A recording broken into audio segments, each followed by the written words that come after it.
This video is intended only to supplement the written installation instructions that accompanied your product, not to replace those installation instructions. The written installation instructions should be read and available to you before you attempt to install the product. If you have any questions about the instructions in this video or are not comfortable performing the installation demonstrated, contact manufacturer's customer service. Before you begin the installation of the combination washer-dryer, refer to the installation manual for a list of recommended tools and parts you may need. Warning: explosion hazard. Keep flammable materials and vapors, such as gasoline, away from dryer. Do not install in a garage. Failure to do so can result in death, explosion, or fire. When using a power cord, a grounded electrical outlet will need to be located within 2 feet of either side of the dryer. The electrical supply for the appliance must be 240 volts at 60 Hz. A dedicated 30-amp circuit is required. Hot and cold water faucets should be located within 4 feet of the water fill valves on the back of the washer. Water pressure between 20 and 100 pounds per square inch is required. The rear of the appliance should be positioned no closer than 5 inches from the wall.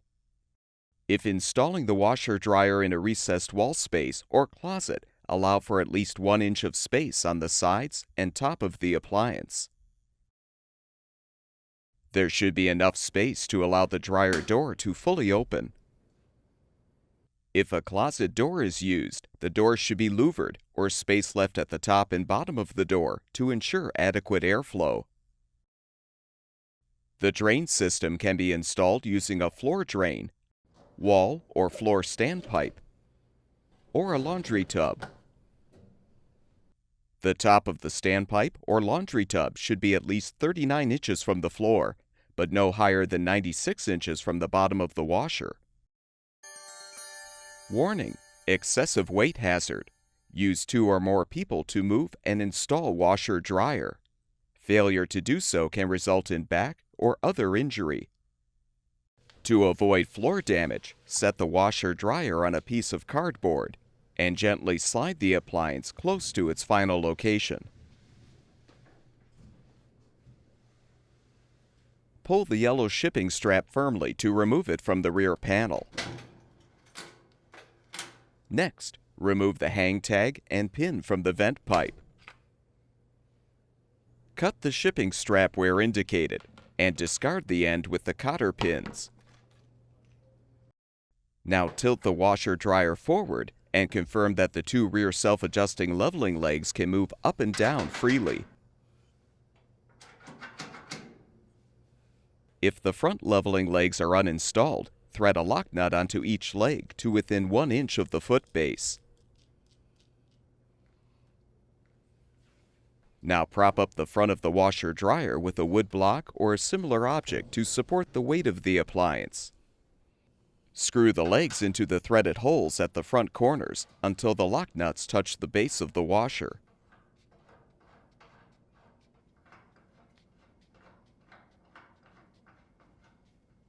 With the legs in place, remove the support and gently lower the appliance to the floor. Warning: fire hazard. Use a new UL-listed 30-amp power supply cord. Use a UL-listed strain relief. Disconnect power before making electrical connections. Connect neutral wire, white or center wire, to center terminal, silver. Ground wire, green or bare wire, must be connected to green ground connector. Connect remaining 2 supply wires to remaining 2 terminals, gold. Securely tighten all electrical connections. Failure to do so can result in death, fire, or electrical shock. Before installing a power supply cord, confirm that the cord is not plugged into the electrical outlet. Use a 5/16" socket or nut driver to unthread the screw to release the terminal block cover.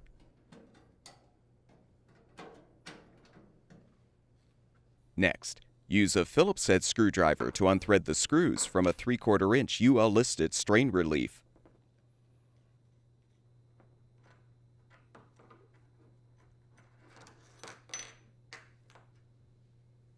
Insert the tabs of the two clamp sections of the strain relief into the hole below the terminal block opening.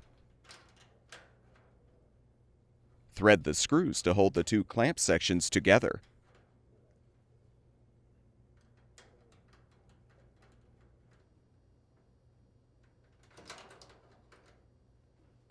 Now insert the power cord through the strain relief.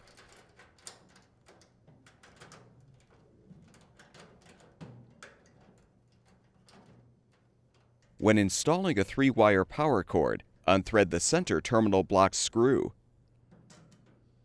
Secure the white or center neutral wire of the power cord to the center terminal block post under the screw.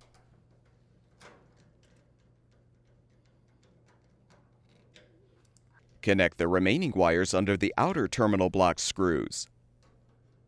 Be sure to tighten all of the screws.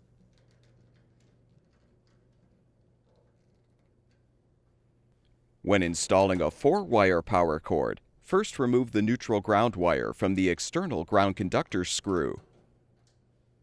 Unthread the center terminal block screw. Now align the neutral ground wire with the white or center wire of the power cord and secure both under the center terminal block screw.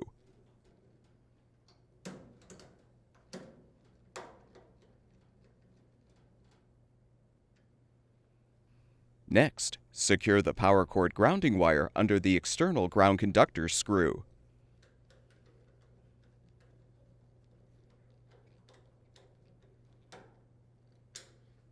Connect the remaining wires.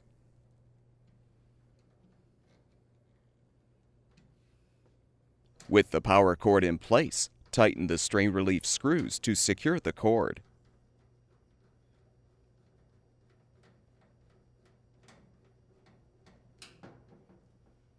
Realign the terminal block cover and rethread the screw to secure.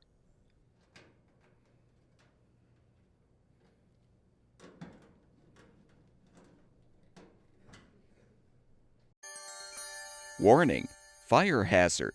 Use a heavy metal vent. Do not use a plastic vent. Do not use a metal foil vent. Failure to follow these instructions can result in death or fire. To reduce the risk of fire, this dryer must be exhausted outdoors. Refer to the vent system charts in the installation manual to determine the number of vent sections and elbow joints required. Only 4-inch wide venting and clamps should be used.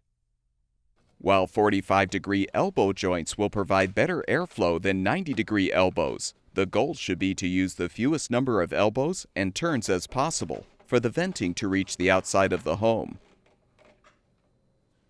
An exhaust hood will need to be installed over the vent on the home's exterior wall, positioned at least 12 inches from the ground.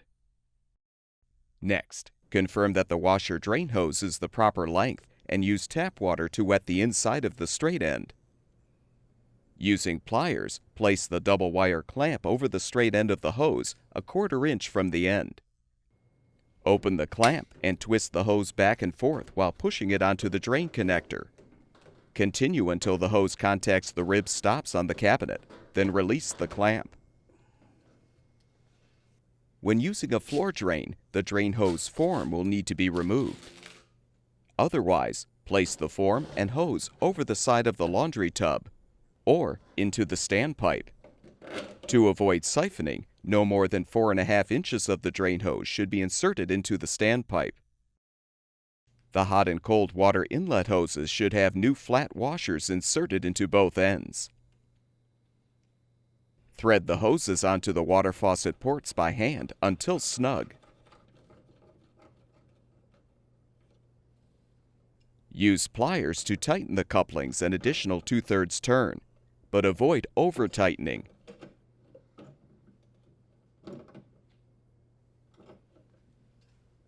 Now run water through the hoses for a few seconds to clear the lines.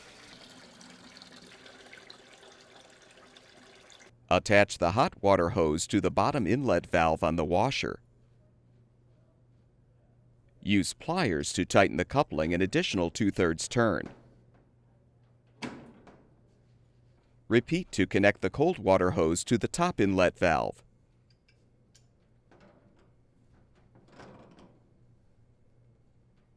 With the hoses secured, slowly open both faucets and check for leaks.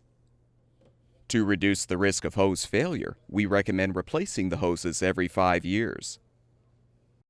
If necessary, move the washer-dryer closer to its final location.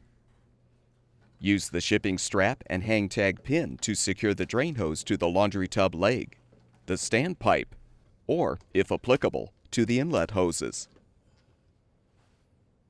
You can now attach the vent to the exhaust outlet. Use a 4-inch clamp to secure.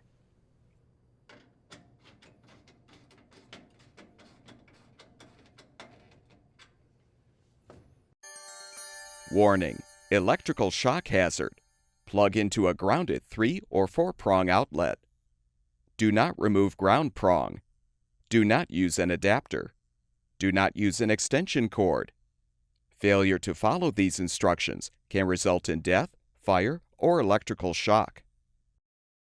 If using a recessed space, you can now plug the power cord into the electrical outlet. Gently move the washer-dryer into its final position, making sure not to crush or kink the vent. Remove the cardboard from under the appliance. If you need to connect the water inlet hoses or vent after moving the appliance into a closet or recessed area, use a Phillips head screwdriver to unthread the 3 mounting screws, securing the outer access panel. Remove the bumper and detach the panel. Next, unthread the 2 screws securing the inner access panel.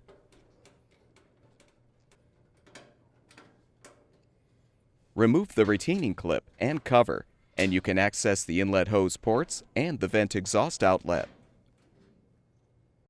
Once the hoses and venting are secured, reinstall the inner and outer access panels. With the washer-dryer in its final location, determine if the appliance is level, from side to side and front to back.